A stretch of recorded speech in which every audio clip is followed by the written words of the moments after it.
Throw a rock and you'll hit 7 TacShooters. From Ready or Not to Hell Let Loose, these games are a dime a dozen. But making one that can stick out is the real challenge. Operator does this by giving you absolutely wild customization options, both for the guns and the gameplay. In this video, we're walking through how one developer made an indie TacShooter that is rivaling the kings of the genre, and how doing everything on your own can have some serious consequences.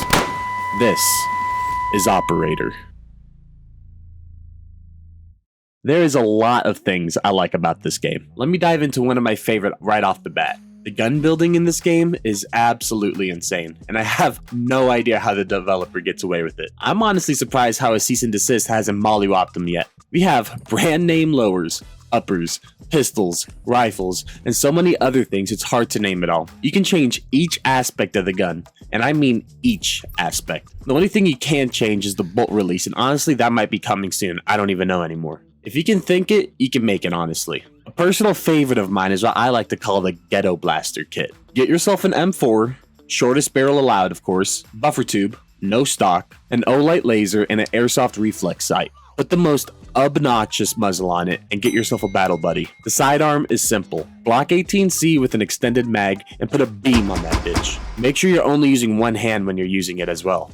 And don't forget your character's drip. Dress them up like the guys you avoid at the gas station when you go to pump your gas. And you're rockin' and rollin'. Have fun terrorizing your local neighborhoods and hitting licks in the burbs. The customization in this game is one of the best parts about it in my opinion. You can make your character look like a hood rat or an elite operator and everything in between, and I love it. Another highlight of this game for me is just how manual everything is. And what I mean by that is when you load into the match, you have to press Shift plus T to chamber around. If you run out of bullets and load another magazine, you have to again press Shift plus T and hit the bolt release. It's a small addition, but it's a critical one, especially during gunfights. Once you play the game and get some reps in, it'll be in the back of your mind, but it does add another step to the usual process. The manualness doesn't end with just the gunplay though. When you open doors, you have to press F and then use your scroll wheel to open it. When you play with night vision, you can manually control the game to change the brightness level. This game brings a more hand-on approach to the game's gameplay as a whole. And just like remembering to chamber your round, it's the small changes that can fuck you up and end up getting you killed. So keep these small but important changes in mind. The first person view in this game is unique as well. Instead of your mouse moving your head, it moves your weapon. So you have a bunch of enemies coming at you from all sorts of angles and you're in a fixed position. It'll look more like it would in real life with your arms moving instead of your whole torso. The gunplay is what to be expected in games like this, but it's pretty good in my opinion. Another aspect you have to watch out for is gun malfunctions. It can happen and it will happen while playing the game, so be aware of it. And the way to fix it is Shift plus T. All these aspects lead to this game being one of the more unique ones in this genre in my opinion, but it doesn't mean it's perfect. The AI in this game definitely needs some extra love. They'll shoot at you through walls or from halfway across the map, and it'll be impossible for them to see you, but they'll just start blasting caps in your general direction. Or sometimes they'll just say fucking and just shoot it up in the air. It can be frustrating when you're looking for the last couple of guys on the map and then you get your head blown back from across the map because an AI saw your ass hair flowing in the wind. The way the game runs is also a little bit concerning. I have a pretty good PC, and even when I'm traveling for work, I have a nice laptop to record and play games on. And even with all that being said, my game staggers, is choppy, or will have insane frame drop at times, even when nothing is happening. Some fine-tuning would certainly help when it comes to the enjoyment of this game. I would also like to see more map options in the future. They recently had an update a few months ago that added more PvE maps, but nonetheless, I still see myself getting burnt out with the same maps. Yes, you can add and subtract as many enemies as you want, but you can only kill 60 enemies so many times. The map quality is there, however. I can appreciate the fact that they don't release a map until the developer believes it is finished. The only big issue with the maps is that there just aren't enough in my opinion.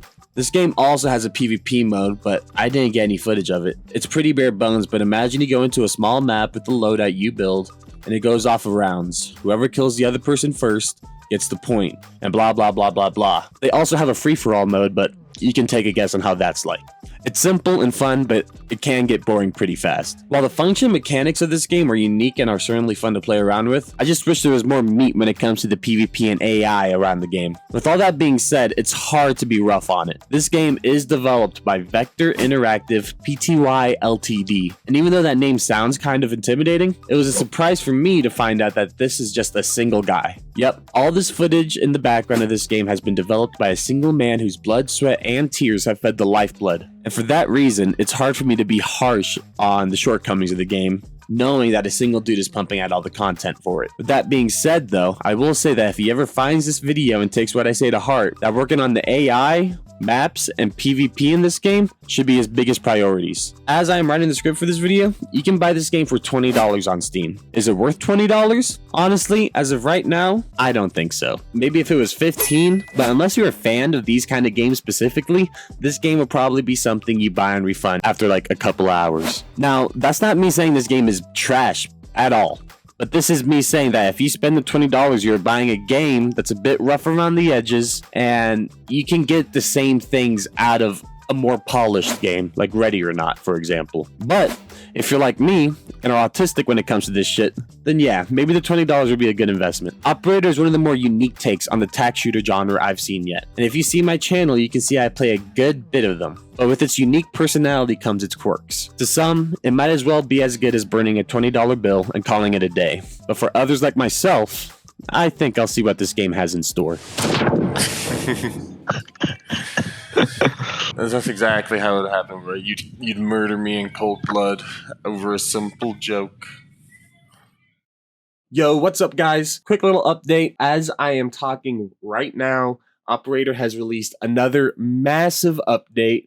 I'm talking new maps, new guns, AI improvements, quality of life improvements, new textures. It's very cool, very interesting. And if you guys want a new video going over the newest update, I will do that. But I just wanted to give y'all a little heads up because I was not planning for this update to happen right now. So if you're watching this video and you're like, well, actually, they just released new maps and they just fixed the AI a little bit. Yeah, I know, dude. I know. But this was recorded a week before the update, so you get what you get, I guess. If you guys want me to make a new video going over the update, I will. Let me know in the comments below, and I will, of course, oblige. As of right now, if you guys enjoyed this video, please go ahead, like, subscribe, comment, do everything you're supposed to. Good boy. So, guys, you made it to the end of the video. Let me know in the comments if you enjoyed it. I hope y'all did. It's been a little while since my last video, so this is kicking off the dust off my boots a little bit and getting back on the pony. The biggest reason it's taken so long for me not to make a video is simply because I've been working a lot.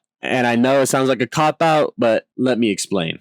My job requires me to travel a lot for work, and sometimes after working all day, every day, for a week to a month at a time, your boy just feels like eating and sleeping. But I've decided that's some weak shit and that I need to hop back on the saddle and get to riding again. So, take this video as an indicator that this train isn't stopping and that I'm going to be getting back to normal, or at least somewhat normal. I'm going to keep this ball rolling. Like I said before, if you guys enjoyed this video, please go ahead and hit that like button and go ahead and subscribe if you're interested in this kind of content. I do have some plans in the future on some IRL shooting videos. Maybe if you guys like movies, TV shows, I'll talk about some of my expertise on some subjects, and hopefully you guys will enjoy it. Be on the lookout for that. I have some huge plans for this channel and social media in general, so make sure to follow along for the ride. I do have an Instagram account, Ctrl-Alt-Reload, same thing as the YouTube name. Go ahead and check that out if you like guns. If you don't like guns, still go ahead and check it out. Do something. I need more followers, please.